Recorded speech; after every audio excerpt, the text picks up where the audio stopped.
Hello students, कैसे हैं आप। क्लास 10th के एग्ज़ाम सब चालू होने वाले हैं और हम कैसे पेपर को अटेम्प्ट करें। तो फाइनल आज हम एक आपके लिए वीडियो लेकर के आए हैं जिसके अंदर आपके लिए कुछ टिप्स हैं कि हम जब पेपर देने जा रहे हैं तो उसको कैसे अटेम्प्ट करें। चलिए शुरुआत करते हैं। Last minute tips for students how to attempt the question paper. साल भर हमने तैयारी करी है, सबकी तैयारी लगभग हो चुकी है, अभी भी चल रही है, बट अब जब हम पेपर देने वाले हैं तो वहाँ पर किन चीज़ों का हमें ध्यान रखना है, एक बार आइए नज़र डाल लेते हैं। सबसे पहले read the instructions given at starting of the question paper. हमें हालांकि ये चीज़ जो हमने अपने प्री बोर्ड दे रखे हैं, जो हमने सैम्पल पेपर कर रखे हैं, जो प्रीवियस ईयर के पेपर जब हमने सोल्व करे हैं तो हमें पता है कि क्या क्या इंस्ट्रक्शंस है। तो इसके लिए बहुत ज़्यादा अब हमें इसके अंदर देखने की ज़रूरत नहीं है। जिन लोगों ने प्रैक्टिस नहीं करी है उनके लिए दिक्कत हो सकती है, बट लगभग सभी बच्चों ने अब प्री बोर्ड दे लिए होंगे अपने स्कूल्स के अंदर, तो उन्हें पता है कि पेपर पैटर्न क्या है। ठीक है, तो पेपर पैटर्न अगर क्लियर है तो हमें पता रहेगा कि हमें किस तरीके से पेपर के अंदर आगे बढ़ना है, कितना कितना टाइम किस किस सेक्शन को देना है। Second is try to attempt the questions in the order as given in the question paper. यहाँ पर हमें ध्यान देने की जरूरत है। अगर पेपर के अंदर कोई ऐसा क्वेश्चन है जिसके दो पार्ट है, फॉर एग्जांपल सोशल साइंस में आपका जब केस स्टडी आ रहा है तो उसके अंदर 2 या 3 क्वेश्चंस पूछेंगे केस में से, तो हमें वो तीनों क्वेश्चंस जो हैं वो क्या करना है, आपका कहीं ना कहीं साथ में लेकर के चलना है। अगर नहीं किया तो क्या होगा, आपका जो एग्जामिनर है वो कंफ्यूज हो जाएगा। ए पार्ट, बी पार्ट और सी पार्ट दोनों साथ में, तीनों साथ में करें आप। ठीक है, ऐसा नहीं है कि केस स्टडी का ए पार्ट कर दिया फिर उसके बाद बी पार्ट कहीं और कर रहे हैं, तो यहाँ पर कहीं ना कहीं हमारे नंबर कम होने की संभावना बन जाती है। तो ऐसा हमें गलती नहीं करनी है। आगे देखते हैं। Right correct question number while answering. ये जब हम कॉपीज चेक करते हैं प्री बोर्ड की तो ये एक बहुत बड़ी कहीं ना कहीं बच्चे गलती कर देते हैं जल्दीबाजी में। ठीक है, फॉर एग्जाम्पल आपको पूरा क्वेश्चन नंबर अगर 23 है तो 23 लिखें और उसके बाद आप अपना आंसर यहाँ से स्टार्ट कर सकते हैं। ठीक है, और मैं तो बोलूँगा यहाँ पर आप एक लाइन डाल दीजिए ताकि यहाँ पे आपका प्रॉपर एग्जामिनर जो चेक कर रहा है copy answer sheet, question number 23 दिख गया है और ये इसका आंसर है। और चाहे तो हम इस तरफ भी एक लाइन खींच सकते हैं ताकि प्रॉपर हमारा इन दो लाइनों के बीच में आंसर चलता रहे।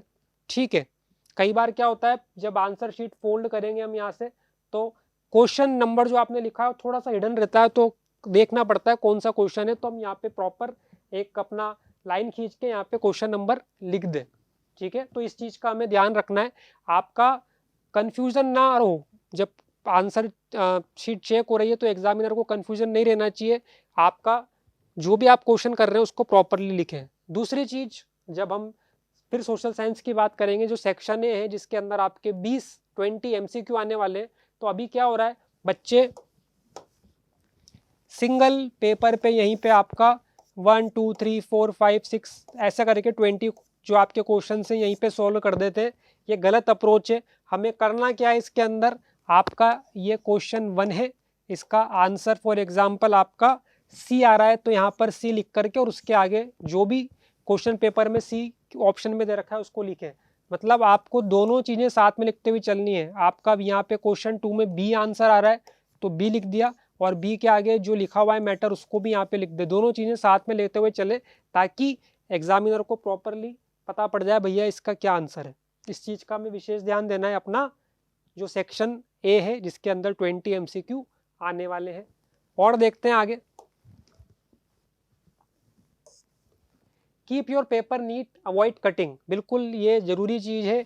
हम एक बार जब आंसर लिखने वाले हैं तो उससे पहले एक माइंड के अंदर तय कर लें कि इस आंसर में हमें क्या क्या लिखना है। ठीक है, बिना सोचे लिखना चालू करेंगे तो कटिंग ज़्यादा होगी। ऐसा नहीं है कि आप कटिंग कर रहे हैं तो उसके नंबर कट जाते हैं, बट हम कोशिश करें कि अपना जो आंसर शीट है उसको नीट एंड क्लीन रखें, अवॉइड करें कटिंग। और अगर कई बार हो भी गया, ऐसा ज़रूरी नहीं है लिखते हुए हम कई बार कोई वर्ड गलत लिख दिया, स्पेलिंग गलत लिख दी, तो उसको एक सिंगल कट लगा करके और आगे करेक्ट वर्ड लिख दे। उसके अंदर बहुत ज़्यादा हमें उसको बार बार शेड नहीं करना है, इस चीज़ का ध्यान रखें। एक कई बार सवाल आता है जब हम पेरेंट्स मीटिंग होती है कि हैंड राइटिंग कैसी होनी चाहिए। हैंड राइटिंग ऐसी हो कि समझ में आ जाए, क्योंकि इस टाइम पर अब हम अपनी हैंड राइटिंग इंप्रूवमेंट लेकर के उसमें बदलाव नहीं कर सकते। वो काम पहले करना था, तो अभी तो जो हमारी हैंड राइटिंग हो ऐसी हो कि सामने वाले को समझ में आ जाए। ठीक है, अगर हैंड राइटिंग समझ में नहीं आएगी, आपने जो साल भर पढ़ा वो आप प्रेजेंट ही नहीं कर पा रहे हो अपनी आंसर शीट में, या प्रेजेंट कर रहे हो सामने वाले को समझ में ही नहीं आ पा रहा है, तो फिर कहीं ना कहीं नंबर कटने के चांसेस हमारे रहेंगे। ठीक है, तो इस चीज़ का थोड़ा ध्यान रखें। हमें आंसर के अंदर जल्दीबाजी नहीं दिखानी है, उसके लिए आपका टाइम मैनेजमेंट जरूरी है। आपने जो आपके अभी प्री बोर्ड्स दिए हैं, जब आप अपने प्रैक्टिस कर रहे हैं घर पे, तो टाइम देख करके आंसर लिखें कि क्या मैं ये जो क्वेश्चन अटेम्प्ट कर रहा हूँ मैं with in the given time frame कर पा रहा हूँ कि नहीं कर पा रहा हूँ। अगर बहुत टाइम लग रहा है, इसका मतलब हम एंड में क्या करेंगे, जल्दीबाजी दिखाएंगे, हमारी राइटिंग खराब होएगी और नंबर कटने के चांसेस बढ़ जाएंगे। इसका भी हमें विशेष ध्यान रखना है। और देखें आगे क्या दे रखा है, use capital letters, bullets and underline to highlight as tools to attract attention to important points। फिर से सोशल साइंस के अंदर अगर कोई ईयर है, ठीक है, अगर कोई की टर्म है तो आप इसको हाईलाइट कर सकते हैं। ठीक है, ईयर पता है तो लिख दीजिए, की टर्म कोई आप लिख रहे हैं तो लिख दीजिए। कोई ऐसा आंसर के अंदर आपने कोई ऐसा कंटेंट लिखा जो आप जान करके हाईलाइट करना चाहते हैं, दिखाना चाहते हैं जो एग्जामिनर को, तो उसको आप सिंपली हाईलाइट कर दीजिए। फॉर एग्जांपल यहाँ पे हमने लिख दिया साइमन कमीशन, तो आप बताना चाहते हैं भाई साइमन कमीशन कब आया था, कौन इसको लीड कर रहे थे, तो उसको अंडरलाइन कर दीजिए। तो जब वो आंसर चेक हो रहा होगा तो अंडरलाइन वाले पार्ट को देखेंगे से एक बार कि इसने क्यों इसको हाईलाइट किया है। तो ये भी एक टेक्निक है जिसके थ्रू हम एग्जामिनर को अट्रैक्ट कर सकते हैं कि देखिए हमें ईयर याद है या हमने इस आंसर में स्पेसिफिक इस चीज़ को अच्छे से लिखा है। इसको आप अप्लाई करें अपने आंसर के अंदर और जब पेपर अटेम्प्ट कर रहे हैं तो। इसके अलावा फ्लो चार्ट वगैरह अगर आपको लगता है टाइम है तो बना सकते हैं। ठीक है, वो भी कहीं ना कहीं फायदेमंद रहता है।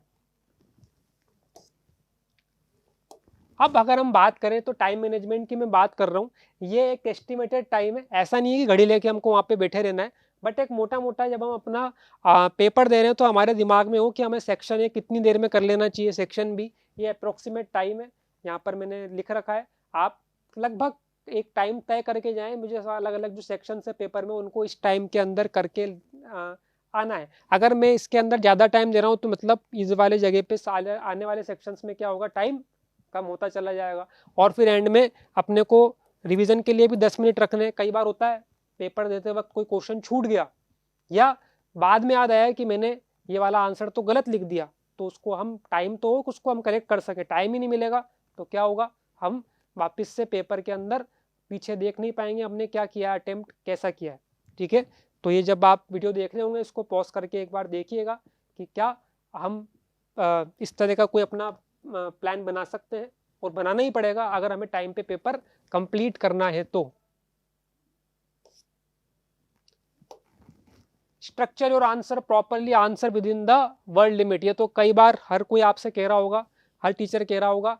सोशल साइंस की फिर मैं बात करूं तो बच्चा कोई आंसर अगर पेपर के अंदर ऐसा कोई क्वेश्चन आ गया जो उसने बहुत अच्छे से पढ़ रखा है तो वो वर्ड लिमिट एक्सीड करके जो भी उसको याद है सब कुछ लिखता जाता है।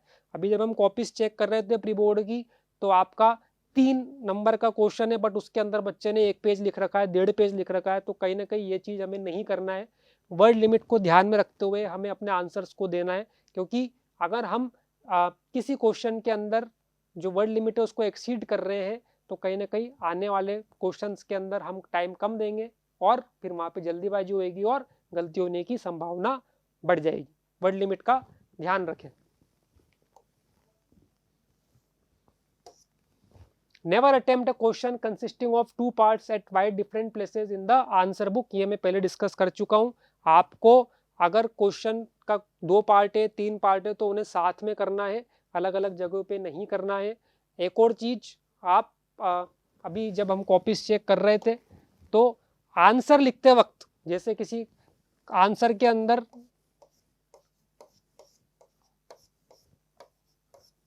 5 पॉइंट हमें देने, आपने पहला पॉइंट लिख दिया, दूसरा लिख दिया, तीसरा लिख दिया, चौथा लिख दिया और 5वां पॉइंट बना के आगे लिखा ही नहीं, तो आप ये पॉइंट ना बनाएं। अगर आपने 4 पॉइंट ही लिखे हैं तो 4 पॉइंट का आंसर दे दें। आप ये 5 पॉइंट लिख करके उसको ब्लैंक छोड़ के ना आए, ये तो आपने पूरा पूरा मौका दे दिया, आराम से वो क्वेश्चन मार्क लगा के कह देगा आपने खुद ने 5वां पॉइंट लिखा है और उसको आगे अटेम्प्ट क्यों नहीं करा है, तो गए आपके यहाँ पे नंबर। ये गलतियाँ बच्चे कर रहे हैं कई सारे, ऐसी गलती ना करें।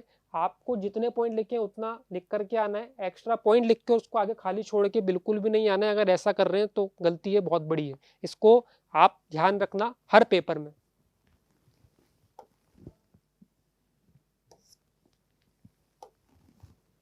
Plan in advance how much time you will dedicate to each type of section, very short, short, case study, long, और यहाँ पे हमारा एमसीक्यू भी जुड़ जाएगा। एमसीक्यू वाला पार्ट सेक्शन है, ठीक है। और कहीं ना कहीं हम अगर बात करें तो मैप वाला जो पार्ट है हमारा, लास्ट वाला जो पार्ट है, इसके अंदर भी बहुत ज़्यादा प्रैक्टिस की ज़रूरत है। देखिए अगर हमने प्रैक्टिस कर रखा है तब तो काम बहुत आसान है, हमें आराम से प्लॉटिंग करनी है मैप पे, बट अगर प्रैक्टिस नहीं कर रखी है तो दिक्कत आएगी। सेम केस वाला पार्ट है, केस स्टडीज़ के अंदर दिक्कत उतनी नहीं आने वाली है। सेम आपका सेक्शन है एमसीक्यू, अगर 4 आपके सामने ऑप्शन दे रखे हैं, आता है तो टिक कर दोगे, ठीक नहीं आता है तो दिक्कत हो जाएगी।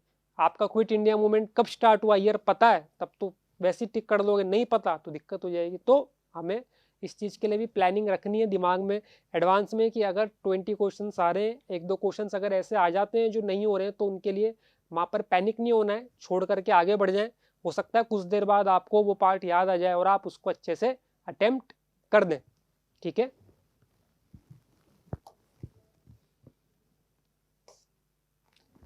If you are stuck on a question, move on to the next one and return to it when you have time। अभी इसके बारे में बात करी अपन ने, किसी एक क्वेश्चन में नहीं हो पा रहा है तो उसको बिल्कुल ईगो पे नहीं ले लेना है कि मैंने तो पढ़ा था ये क्वेश्चन कैसे नहीं हो रहा है मेरे से, इसको तो मैं करके रहूंगा। छोड़ दो, आगे बढ़ जाओ, पूरा पेपर अटेम्प्ट करना है। आगे जो टाइम अपन ने एलोकेट किया रिविजन का, उस टाइम पे आके उस क्वेश्चन को अपन अटेम्प्ट कर लेंगे। Keep last 5 minutes to go through your answers, check whether all the questions are answered and correct question numbers are written। ये बहुत ज़रूरी चीज़ है। अगर हमने जो अपना पेपर पूरा किया है और अगर हम उसको वापस से रिवाइज नहीं कर रहे हैं, एक बार नहीं देखने की हमसे कोई गलती तो नहीं हो गई है, तो कहीं ना कहीं हमने टाइम ज़्यादा यूज़ कर लिया है आंसर्स लिखने के अंदर। तो रिविज़न रिवाइज करना है, अपनी आंसर शीट को एक बार वापस से देखना है ताकि कोई अगर गलती हो गई है तो उसको हम करेक्ट वहीं पर रहते हुए कर दें। एक बार आपने पेपर दे दिया उसके बाद कुछ भी नहीं हो सकता है, तो जब तक आपके पास टाइम है, आंसर शीट है, उसको प्रॉपरली एक बार देख लें, ठीक है। चलिए, तो ये कुछ जनरल टिप्स थी जो कि हर पेपर में अप्लाई होती है, बट क्योंकि मैं सोशल साइंस पढ़ाता हूँ तो मैंने ज़्यादातर पार्ट यहाँ पे सोशल साइंस का ही लिया है। आई होप आप सबकी तैयारी अच्छी चल रही होगी। All the best for your papers, अच्छे से पेपर दीजिए और पॉजिटिव रहिए। Thank you.